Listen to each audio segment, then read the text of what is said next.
Assalamualaikum warahmatullahi wabarakatuh. Salam sejahtera, Prof. Herman dan teman-teman semua. Pada kesempatan kali ini, saya akan mempresentasikan bab ke-7 dari buku Badrul Khan yang berjudul Managing E-Learning Strategies. Bab ini khusus mengangkat topik mengenai isu-isu pada desain antarmuka atau interface design. Nama saya Ika Francisca Yuliani, mahasiswa Magister Teknologi Pembelajaran Universitas Negeri Yogyakarta.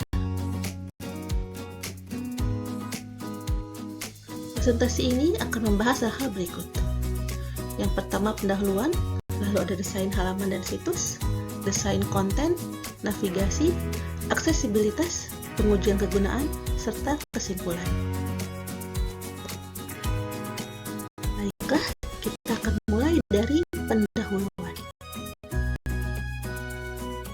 Desain antarmuka yaitu proses merancang tampilan, interaksi visual, dan elemen-elemen yang digunakan oleh pengguna saat berinteraksi dengan suatu produk, aplikasi, atau sistem. Desain antarmuka melibatkan berbagai aspek seperti tata letak, warna, tipografi, icon, tombol, dan elemen desain lainnya. Desainer antarmuka berusaha menciptakan desain yang estetis, konsisten, dan mudah dipahami oleh pengguna.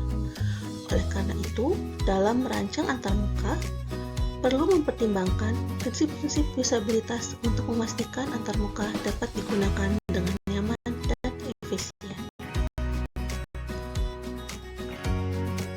Pendapat beberapa ahli terkait urgensi desain antarmuka yang baik diantaranya adalah dari Hall yang menyebutkan bahwa desain antarmuka mengacu pada tampilan dan nuansa keseluruhan dari program e-learning. Lalu, menurut Jones dan Farquhar, desain antarmuka pengguna adalah penciptaan integrasi yang mulus antara konten dan organisasinya, bersama dengan kontrol navigasi dan interaktif yang digunakan oleh pembelajar untuk bekerja dengan konten tersebut. Lalu, menurut Brown, Milner, dan Ford, desain antarmuka e-learning menjadi krusial karena menentukan bagaimana pembelajar berinteraksi dengan informasi yang disajikan. Selanjutnya, menurut Lore, antarmuka pembelajaran ditentukan sebagai antarmuka di mana petunjuk komunikasi terjadi antara pembelajar dan sistem pembelajaran.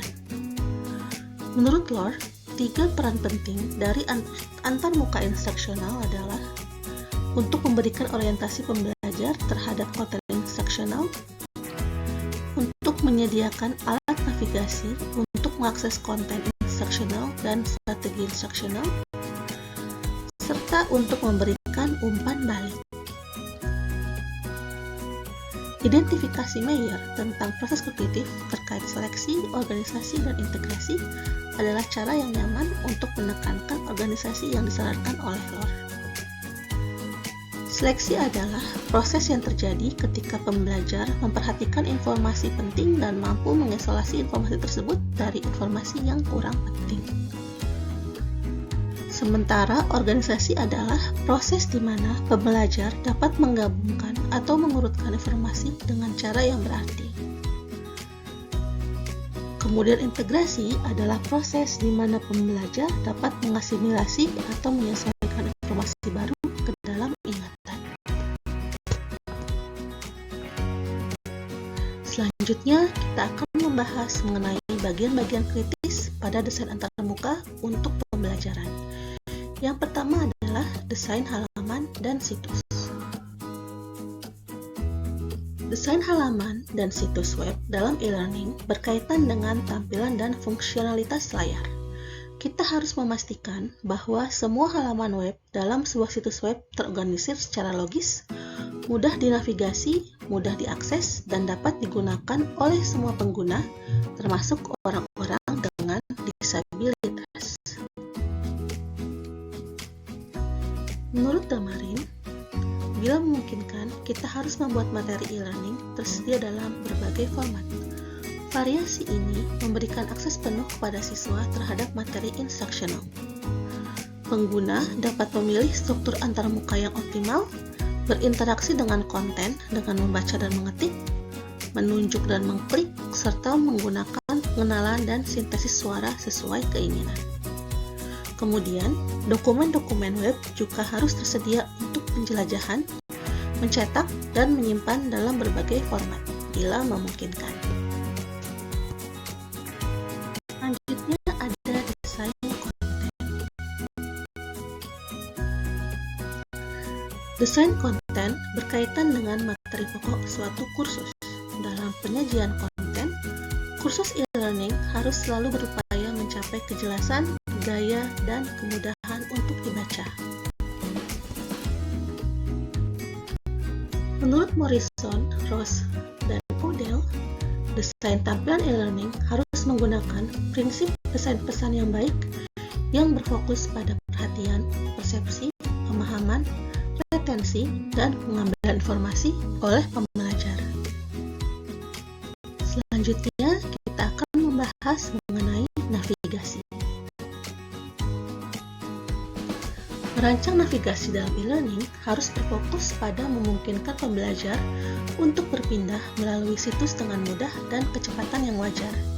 Kejelasan dan penggunaan yang konsisten dari penanda teks, grafis, dan organisasi lainnya di seluruh situs dapat berkontribusi pada kemudahan penggunaan dan kecepatan. Karena kurangnya kejelasan dan konsistensi bisa menyebabkan pembelajar menjadi bingung dan akibatnya kehilangan motivasi.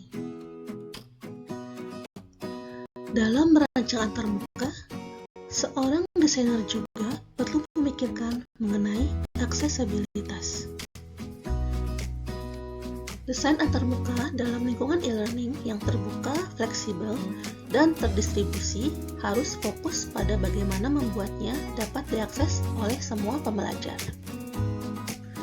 Jika kita mampu merancang ruang kelas tatap muka di sebuah gedung untuk memenuhi kebutuhan semua siswa, termasuk mereka yang memiliki disabilitas, maka kita juga harus melakukan hal yang sama untuk situs e-learning. Namun, merancang e-learning untuk pembelajar yang beragam dalam lingkungan pembelajaran yang terbuka, fleksibel, dan terdistribusi menimbulkan tantangan baru. Dalam merancang situs e-learning, kita harus menyadari berbagai hambatan yang membuat materi e-learning tidak dapat diakses oleh beberapa siswa. Hambatan-hambatan ini bisa disebabkan oleh masalah teknis dan juga masalah desain. Masalah teknis misalnya, masalah teknis seperti masalah bandwidth dapat menjadi hambatan aksesibilitas. Sebagai contoh, file besar dalam sebuah kursus e-learning dapat memakan waktu lebih lama untuk diunduh, atau dalam beberapa kasus lain mungkin tidak dapat untuk diunduh. Masalah teknis ini adalah masalah bandwidth yang pada gilirannya menjadi hambatan aksesibilitas bagi pengguna yang tidak memiliki koneksi internet berkecepatan tinggi. Oleh karena itu, kursus e-learning harus efisien dalam penggunaan bandwidth untuk semua pengguna. Kemudian masalah desain. Untuk mengakomodasi kebutuhan pembelajar, terutama bagi mereka yang memiliki disabilitas, kita harus mengidentifikasi situasi dalam e-learning yang dapat menjadi hambatan dan kemudian mencari cara untuk mengatasi hambatan ini. Sebagai contoh, gambar dan video tanpa alternatif teks tidak dapat diakses oleh pembelajar yang memiliki gangguan penglihatan karena alasan apapun. Penggunaan teks alternatif untuk semua elemen non-teks dapat dibacakan oleh perangkat lunak sintesis ucapan.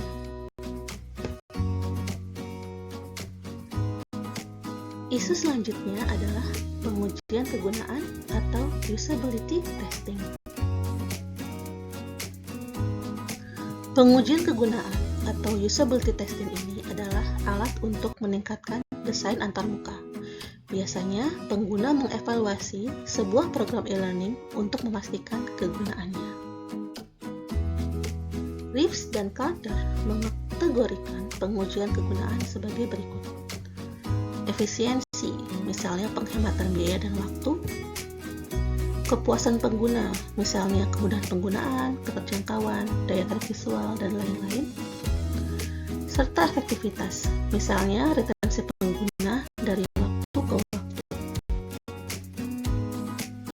Demikian penjelasan yang diberikan oleh buku ini terkait Kesimpulan yang bisa ditarik adalah dalam desain e-learning perlu diperhatikan kejelasan konten dan kemudahan navigasi. Konten harus mudah dibaca dan dipahami, sementara navigasi harus dirancang agar pembelajar dapat dengan mudah berpindah di antara halaman-halaman.